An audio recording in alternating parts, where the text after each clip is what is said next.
Hello, and welcome to another Heart to Heart on Whispers in the Dark. For the struggles we carry in silence, for the battles no one else sees, this is where we give language to the things we've held in our hearts for too long. Today, I want to sit with a question that haunted me for years. A question I think many of you whispered to yourself, whether you've ever said it out loud or not. If I stop fixing everyone else, who am I outside of their problems? For a long time, my identity was so entwined with helping, with saving, with being the one people turned to when their world was falling apart. My heart's intent was pure. I wanted to serve. I wanted to remind people they weren't alone. My own trauma and hardships had taught me resilience, and I thought I was passing that strength on. But not really. What I was actually doing was more complicated, and in many ways, it wasn't really serving anyone. I used to have a saying of, if not me, then who, as my explanation for why I was still in toxic environments or toxic relationships. It took me years to understand the difference between support and enabling. That line is blurry when you've been shaped by toxic relationships, trauma, and a past you don't yet fully understand. My heart wanted to help, but my history had trained me to help, in quotes, in ways that mirrored codependency. I believed my value lay in being needed. I thought my purpose was being the solution to someone else's storm. But here's the truth, the hard, sobering truth. They were never really with me, which means in reality, I was never truly with them. I was just a stand-in, a temporary fix, and I was using their chaos to make myself feel purposeful. That's a strange intoxication in believing you're someone's savior, but it's a lonely intoxication because once their crisis passes, you're left empty, drained, forgotten. I came to realize I knew who I was in relation to others, but I hadn't yet become my whole self. I was like a puzzle with half the pieces still hidden in the shadows of other people's stories. I had to find the rest of me. I had to find my own purpose. And let me pause here to be clear. This is not about blame, not toward them, not toward myself. I actually don't live in blame and I don't live in shame, which is why I always very much advocate on really inheriting that same practice to not even practice any blame or shame at any given moment. Life is our greatest teacher. That's the one thing I can never say enough. And the lessons are tough. Yes, reality sucks 75% to 90% of the time. Yes, we have to learn in hard and unexplainable ways. Yes, but they are ours to live and learn. I'll say it again. The lessons are tough. Yes, but they are ours to live and to learn. My journey was my responsibility and mine alone. So is yours. So let's get honest about what true support is.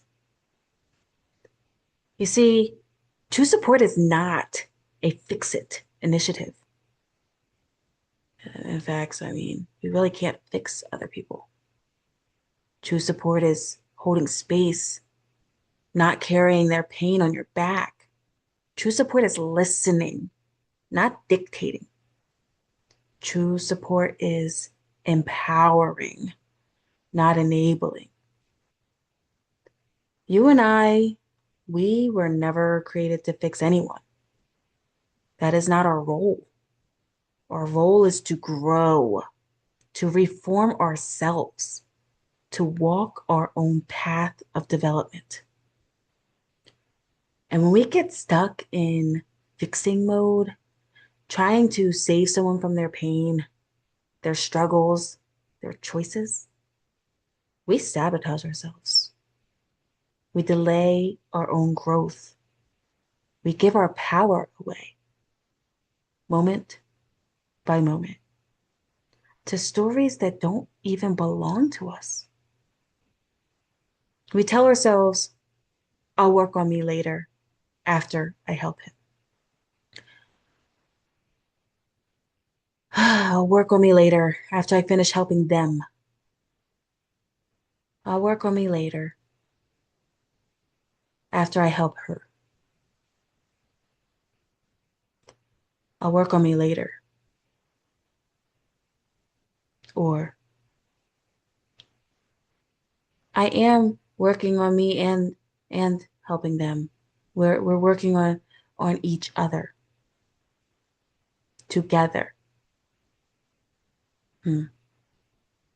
But later never comes because that wasn't real. So how do you begin to change this pattern? You turn the light inward. You ask, what do I need right now? You challenge yourself to actually look at that and actually give yourself permission to answer it. Instead of what do they need, or what can I give them, or how can I support them? What do I need right now? You begin to see that your worth is not measured by how many people you rescue. You are not a human repair shop. You are a whole person in progress. And your purpose is not tied to fixing anyone. It's tied to becoming who you were meant to be.